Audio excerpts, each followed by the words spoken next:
Chapter 6 પેશીઓ, જેની અંદર આપણે ચર્ચા કરી રહ્યા છીએ સંયોજક પેશી અને એના વિવિધ પ્રકાર.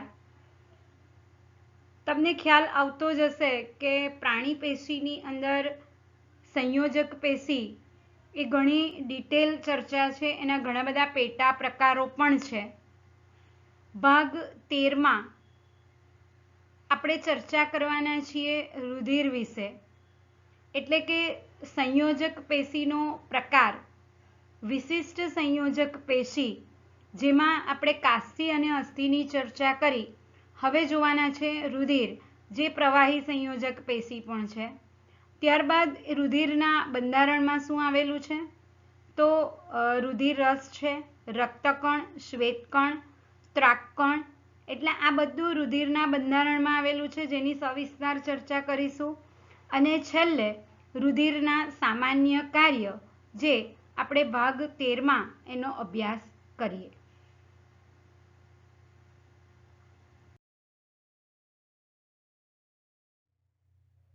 ફરીથી એકવાર પુનરાવર્તન કરીએ. પ્રાણી પેશી, એના 4 પ્રકાર. સંયોજક પેશીના પ્રકારમાં આપણે શિથિલ સંયોજક પેશી અને વિશિષ્ટ સંયોજક પેશીના પ્રકાર તરીકે હવે લઈએ આપણે ત્રીજો પ્રકાર.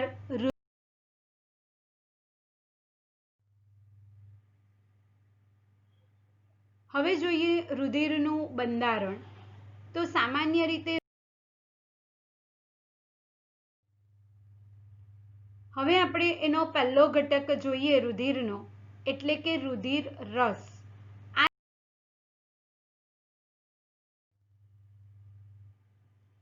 એ ઉપરાંત સામાન્ય વ્યક્તિ હોય તો એમાં જમ્યા પછી રુધિર કોષોમાં આપણે સૌપ્રથમ અભ્યાસ કરીએ રક્તકણ. રક્તકણ એટલે લાલ કલરના હોય છે, જેને આપણે આરબીસી તરીકે પણ શોર્ટમાં ઓળખીએ છીએ. જ્યારે બ્લડ રિપોર્ટને તે કરાવવામાં આવે ત્યારે બ્લડ રિપોર્ટની અંદર ખાસ કરીને આ લેંગ્વેજ યુઝ થતી હોય છે, આરબીસી, ડબલ્યુબીસી વગેરે. આરબીસી એટલે રેડ બ્લડ સેલ અથવા રેડ બ્લડ કોર્પસ્લસ તરીકે ઓળખવામાં આવે. અહીંયા જે એસ મૂક્યો છે એ બહુવચન દર્શાવે છે. સામાન્ય રીતે રક્તકણ જે એનો ટોપ વ્યૂ એટલે ઉપરના ભાગેથી જોવામાં આવે તો એ આ પ્રકારે એનો બહારનો ભાગ ફૂલેલો અને વચ્ચેથી ચપટો હોય છે. વચ્ચેથી ચપટો એટલા માટે હોય છે કે સામાન્ય કોષોની અંદર કોષ કેન્દ્ર હોય છે, પણ મનુષ્યના જે રક્તકણો છે એ મનુષ્યના રક્તકણની અંદર કોષ કેન્દ્ર નથી, એટલે આ વચ્ચેનો ભાગ અહીંયાથી ચપટો છે. જે પોલો ગોળી આવે એના જેવો શેપ દેખાય. અને સાઈડ વ્યૂ પરથી જોઈએ તો આ રીતે અહીંયાથી દ્વિઅંતર ગોળ, એટલે આ ભાગ પણ ચપટો થયેલો અને ઉપરથી પણ ચપટો થયેલો, આવો દ્વિઅંતર ગોળ શેપ દેખાય છે. રક્તકણ એટલે લાલ રક્તકણ તરીકે ઓળખવામાં આવે. સામાન્ય રીતે રક્તકણની સંખ્યા એ પુરુષોમાં 41 લાખ પ્રતિ ઘન મિલીલીટર થી 60 લાખ, એટલે 1 ml બ્લડ લેવામાં આવે તો એ 1 ml બ્લડમાં 41 લાખથી 60 લાખ જેટલા રક્તકણ જોવા મળે છે. અહીંયા એક વાત સમજવાની છે કે રક્તકણ જે છે એ રક્તકણના બંધારણમાં મેઇનલી એચબી એટલે કે હિમોગ્લોબિન આવેલું છે. તમે કોઈ પણ બ્લડ રિપોર્ટ જુઓ તો એ બ્લડ રિપોર્ટમાં હિમોગ્લોબિન કાઉન્ટ બતાવેલા જ હોય છે, એચબી લખેલું હોય. આ જે હિમોગ્લોબિન છે એ હિમોગ્લોબિન એ સામાન્ય રીતે આયરન ધરાવે છે એના બંધારણમાં. આયરન એટલે એફી, લોખંડ હોય છે, અને એને કારણે એ લાલ છે.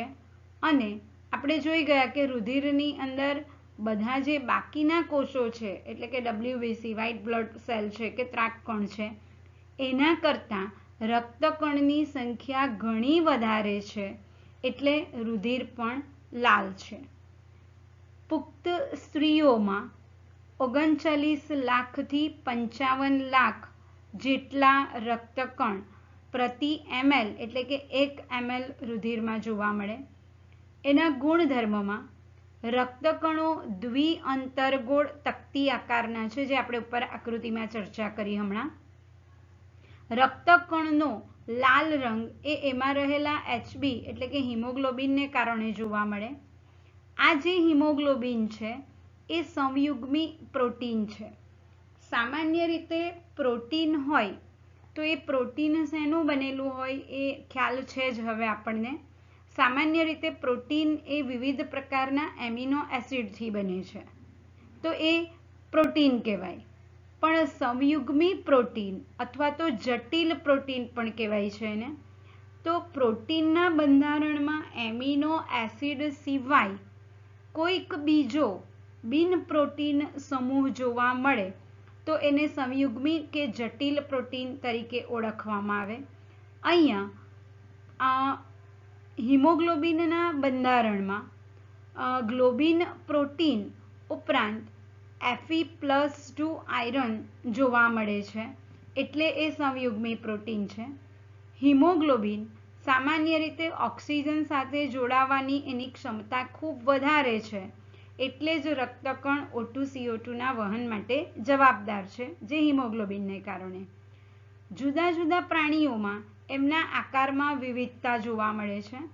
સસ્તનો સિવાય અન્ય પૃષ્ઠવંશી પ્રાણીઓમાં એ કોષ કેન્દ્ર ધરાવે છે, પણ સસ્તન વર્ગ, આપણે મનુષ્યની ચર્ચા કરીએ છીએ, એટલે મનુષ્યના રક્તકણમાં સામાન્ય રીતે કોષ કેન્દ્ર નથી.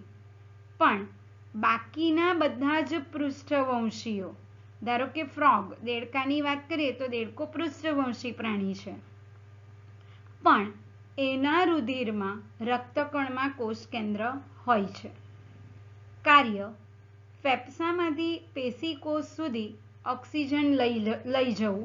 આપણે હમણાં ચર્ચા કરી કે રક્તકણ O2CO2નું કેરિયર છે, એને લાવવા લઈ જવાનું કાર્ય કરે છે, જે હિમોગ્લોબિનને આભારી છે. એટલે ફેફસાની અંદર જે આપણે શ્વાસ લીધો એ શ્વાસની અંદર વિવિધ વાયુ ઉપરાંત ઓક્સિજન પણ છે, અને એ ઓક્સિજન જેવો ફેફસામાં જાય કે તરત જ એ રુધિરમાં રહેલા હિમોગ્લોબિન એટલે કે રક્તકણ સાથે સંયોજાઈ જાય અને ઓક્સી હિમોગ્લોબિનિક એસિડ બનાવી દે, અને એનું વહન પેશી કોષો સુધી એટલે કે શરીરના બાકી કોષો સુધી આ પ્રકારે હિમોગ્લોબિન દ્વારા ઓક્સિજનનું વહન થાય છે. ત્યારબાદ પેશીએ એ ઓક્સિજન વાપરી લીધો, અને એ વાપર્યા પછી એટલે કે ચયાપચયની પ્રક્રિયામાં ઓક્સિજન વાપરે એટલે ઉત્સર્ગ ઘટક તરીકે કાર્બન ડાયોક્સાઇડ ઉત્પન્ન થાય. આ હિમોગ્લોબિન જેવું ઓક્સિજન સાથે સંયોજાય છે એવું જ કાર્બન ડાયોક્સાઇડ સાથે પણ સંયોજાય છે. એટલે હવે રિવર્સ પ્રોસિજર, પેશી કોષોમાંથી ઓક્સિજન આપીને કાર્ય કરીને કાર્બન ડાયોક્સાઇડ બન્યો, એને ફરી પાછો ફેફસા સુધી લાવવાનો છે, કારણ કે ફેફસામાંથી ઉચ્છ્વાસ દ્વારા કાર્બન ડાયોક્સાઇડનો નિકાલ કરવાનો છે. આ જે રક્તકણ છે એ રક્તકણ એનો જીવનકાળ એટલે કે એનું આયુષ્ય 120 દિવસ છે. બાકીના કોષોનું આયુષ્ય એના કરતાં વધારે છે, કારણ કે એમાં કોષ કેન્દ્ર છે. રક્તકણમાં કોષ કેન્દ્ર ન હોવાથી એનું આયુષ્ય 120 દિવસ છે. અહીંયા આ આકૃતિની અંદર આ કેટલાક રક્તકણ આવા દાંતરડા જેવા શેપના બની ગયેલા છે. એ થવા પાછળનું કારણ હિમોગ્લોબિનની ડેફિશિયન્સી છે. હિમોગ્લોબિન એ પ્રોટીન છે, અને પ્રોટીન એ જનીનો દ્વારા એટલે કે આપણું જે DNA છે, આપણને આપણા પેરેન્ટ્સ તરફથી વારસામાં મળે છે ડીઓક્સી રિબોઝ ન્યુક્લિક એસિડ, જેને કારણે આપણા લક્ષણો પ્રદર્શિત થાય છે. તો એ DNAનો એક ટુકડો એટલે કે જનીન, એ જનીનના બંધારણમાં જો કોઈ ખામી હોય તો આ પ્રોટીન, જે ગ્લોબિન નામનું પ્રોટીન છે, એ યોગ્ય નથી બનતું. એ ન બને એને કારણે હિમોગ્લોબિન બરાબર નહીં બને, એટલે રક્તકણનો આકાર આવો દાંતરડા જેવો થઈ જાય છે. દાંતરડાને ઇંગ્લિશમાં સિકલ કહેવાય. એટલે આ પ્રકારના રોગને સિકલ સેલ એનિમિયા તરીકે ઓળખવામાં આવે છે, જેમાં વ્યક્તિને કોષોને પૂરતા પ્રમાણમાં ઓક્સિજન મળતો નથી, એટલે એનું શરીર, હોઠ, નખ એ બ્લુઇશ થઈ જાય, કામ કરતા એને થાક લાગે વગેરે.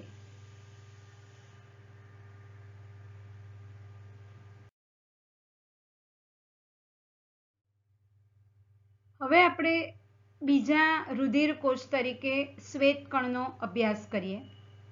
શ્વેતકણ, શ્વેત એટલે સફેદ. કેમ એને શ્વેતકણ કહેવાયા?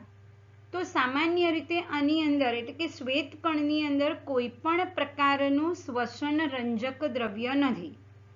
જે રીતે આપણે રુધિરકણ તરીકે રક્તકણનો અભ્યાસ કર્યો, તો એ આરબીસી એટલે રેડ બ્લડ સેલ, એની અંદર એ રેડ કલરના કેમ? તો એમાં સામાન્ય રીતે આપણે જોયું તેમ હિમોગ્લોબિન શ્વસન રંજક હતું.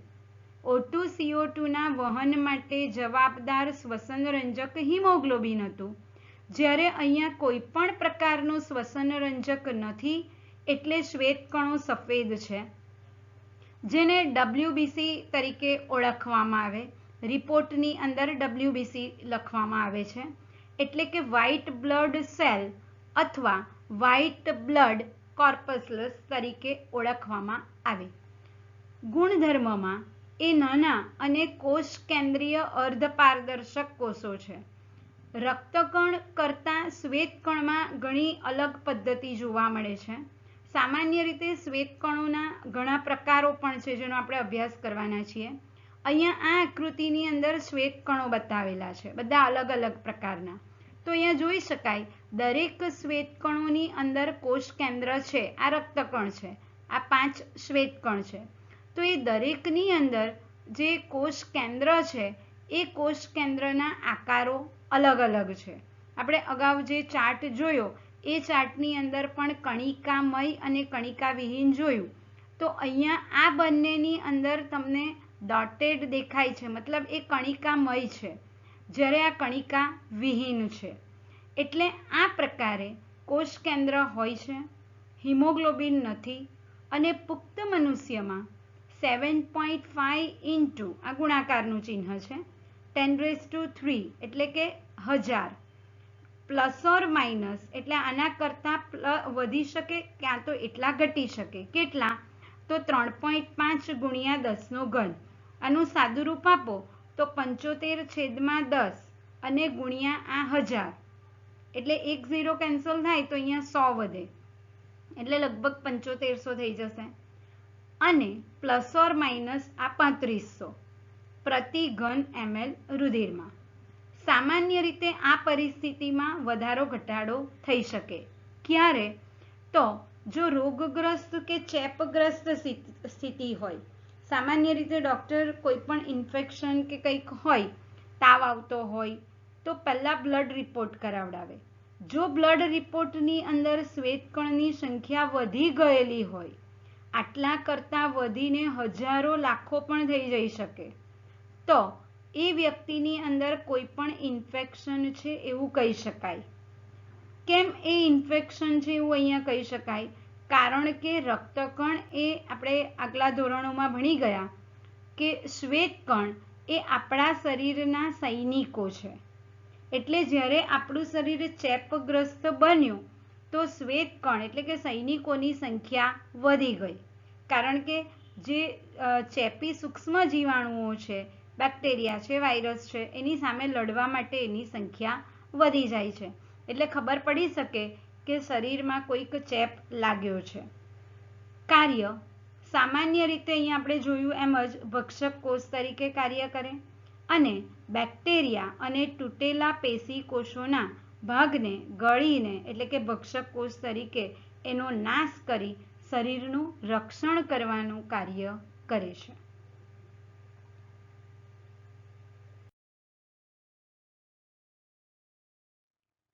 શ્વેતકણોના બે પ્રકાર છે, કણિકામય શ્વેતકણ અને કણિકા વિહીન શ્વેતકણ. કણિકામય શ્વેતકણ એટલે એની અંદર આવેલી જે કણિકાઓ છે, આ કણિકાઓ અહીંયા જોઈ શકાય છે. આની અંદર સૌથી ડાર્ક કણિકાઓ જોઈ શકાય છે. આવી જો કણિકાઓ કોષરસમાં હોય તો એને કણિકામય શ્વેતકણ તરીકે ઓળખવામાં આવે. આ શ્વેતકણોમાં અભિરંજક ક્ષમતા છે, એટલે વિવિધ પ્રકારના એસિડિક અને બેઝિક એટલે કે ઇઓસિન અને મિથિલિન બ્લુ જેવા અભિરંજક વડે અભિરંજિત થઈ શકે છે અને એના કોષ કેન્દ્ર વિવિધ આકારના જોવા મળે છે. એનો પહેલો પ્રકાર છે તટસ્થ કણ અથવા ઇંગ્લિશમાં એને કહેવાય ન્યુટ્રોફિલસ, જે એસિડિક અભિરંજક ઇઓસિન અને બેઝિક અભિરંજક મિથિલિન બ્લુ બંને વડે અભિરંજિત થઈ શકે છે, એટલે એ ન્યુટ્રોફિલસ છે. અને એના કોષ કેન્દ્ર વધુ ખંડિકામય છે. અહીંયા આ આકૃતિઓની અંદર આ કોષ કેન્દ્ર 3 ખંડમાં વિભાજિત જોવા મળે છે અને અહીંયા આ કોષ કેન્દ્ર 4 ખંડમાં વિભાજિત જોઈ શકાય છે. બીજો પ્રકાર છે અમ્લરંગગ્રાહી અથવા અમ્લરાગી કણ, કે અમ્લ એટલે એસિડ, એટલે એસિડિક અભિરંજક ઇઓસિનથી અભિરંજિત થઈ શકે, એટલે એને ઇઓસિનોફિલસ કહી શકાય. અને કદમાં મોટા અને દ્વિખંડીય કોષ કેન્દ્ર જોવા મળે છે. એમાં આવા 2 ખંડવાળું કોષ કેન્દ્ર અને અહીંયા એની કણિકાઓ જોઈ શકાય છે. અલ્કરંગગ્રાહી એટલે બેઝોફિલસ, એટલે કે મિથિલિન બ્લુ જેવા અભિરંજક દ્વારા અભિરંજિત થતું હોવાથી એને અલ્કરાગી અથવા બેઝોફિલસ કહેવાય. અને એનું જે કોષ કેન્દ્ર છે એ કોષ કેન્દ્ર આવું એસ આકારનું જોઈ શકાય અને એમાં આવી ઘાટી કણિકાઓ પણ જોઈ શકાય છે.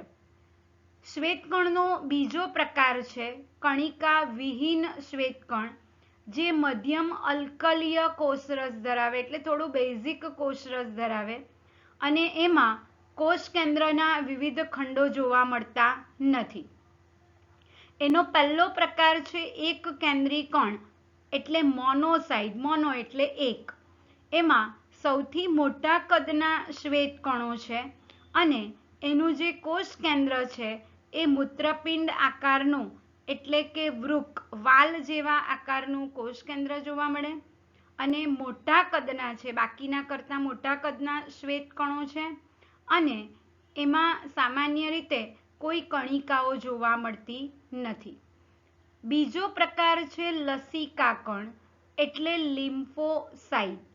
સામાન્ય રીતે એ પણ મોટા કદના છે અને ગોળ કોષ કેન્દ્ર ધરાવે. કોષની અંદર કોષ કેન્દ્ર પણ ઘણું મોટું હોય છે અને સામાન્ય રીતે આ લસિકા કણો એ રોગ પ્રતિકારક ક્ષમતા માટે જવાબદાર છે. એટલે અહીંયા આપણે શ્વેતકણ અને એની અંદર આ 5 પ્રકારના શ્વેતકણો વિશે ચર્ચા કરી.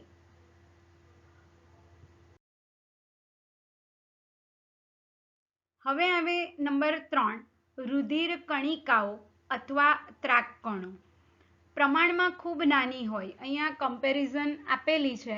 આ રેડ બ્લડ સેલ છે, આ વ્હાઇટ બ્લડ સેલ છે અને આ ત્રાકકણિકા છે.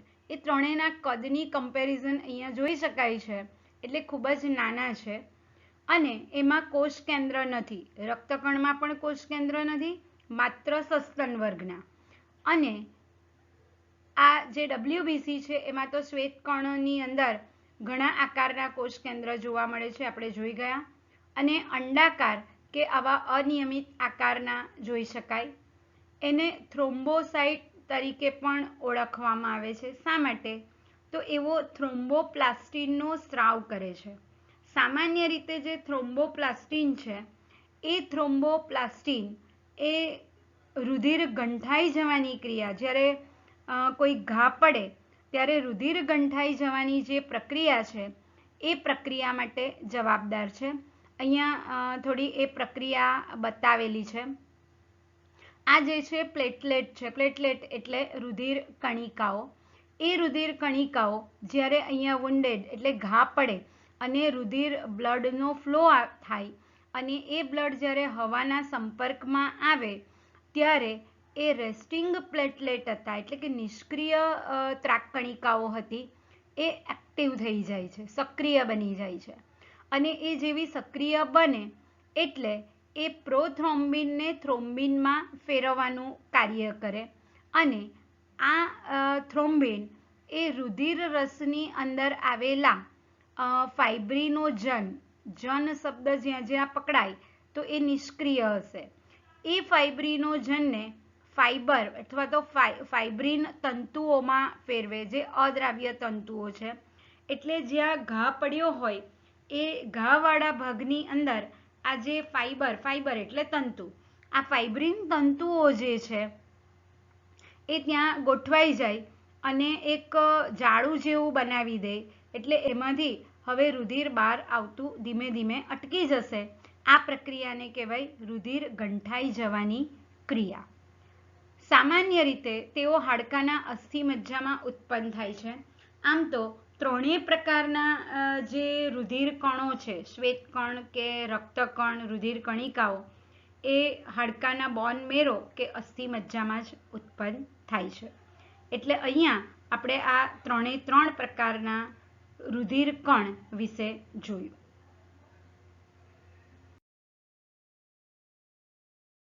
હવે સામાન્ય રીતે રુધિરના કાર્યો કયા છે, જે આગળ આપણે જોઈ ગયા કે રુધિર રસ શું કાર્ય કરે, રક્તકણ શ્વેતકણ શું કાર્ય કરે, એ જ અહીંયા બધું ભેગું કરી દીધેલું છે. ઓક્સિજન અને કાર્બન ડાયોક્સાઇડનું વહન રક્તકણની વાત કરેલી, કાર્બન ડાયોક્સાઇડનો નિકાલ, વિવિધ પોષક ઘટકો એટલે કે પાચન માર્ગમાંથી પોષક ઘટકો ગ્રહણ કરવાનું કાર્ય પણ રુધિર કરે અને કોષોમાંથી ઉત્પન્ન થયેલા ઉત્સર્ગ દ્રવ્યો એને યોગ્ય જગ્યાએ એટલે પરસેવા દ્વારા નિકાલ કરવાનો હોય કે કિડની દ્વારા, મૂત્રપિંડ દ્વારા એનો નિકાલ કરવાનો હોય વગેરે. જ્યારે ઘા પડે ત્યારે રુધિરને વહેતું અટકાવવાનું કાર્ય રુધિર કણિકાઓ કરે છે. રુધિરની અંદર એટલે કે રુધિર રસમાં જ અંતઃસ્રાવો અને વિવિધ પ્રકારના રોગ પ્રતિરોધક દ્રવ્યનું પણ વહન એના દ્વારા થાય છે. અને ભક્ષક કોષ તરીકે કાર્ય કરે શ્વેતકણ એટલે ઝેરી દ્રવ્યનું શમન કરે, એનો નાશ કરે, શરીરનું તાપમાન એક સરખું જાળવી રાખે અને મૃત કોષો જે છે, કોષ ભંગાર છે, એમાં મૃત કોષોના નિકાલ માટે પણ રુધિર કાર્ય કરે છે. એટલે અહીંયા ઘણા બધા વિડીયોની અંદરની જે ચર્ચાઓ ચાલતી હતી આપણી સંયોજક પેશી, આપણે અગાઉ પણ ચર્ચા કરી, ઘણો લાંબો ટોપિક છે જેની આપણે સવિસ્તાર ચર્ચા કરી છે. એટલે અહીંયા સંયોજક પેશી આપણે પૂર્ણ કરીએ છીએ.